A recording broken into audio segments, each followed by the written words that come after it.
El reto Vita de esta semana es conectarse con la naturaleza al menos por unos minutos al día.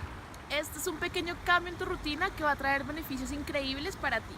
No tienes que subir una montaña todas las mañanas, aunque esto sería genial, pero hay pequeñas acciones que puedes hacer. Por ejemplo, a la hora de tu almuerzo, ve a un parque, camina un poco en él, siéntate en el pasto, camina descalzo.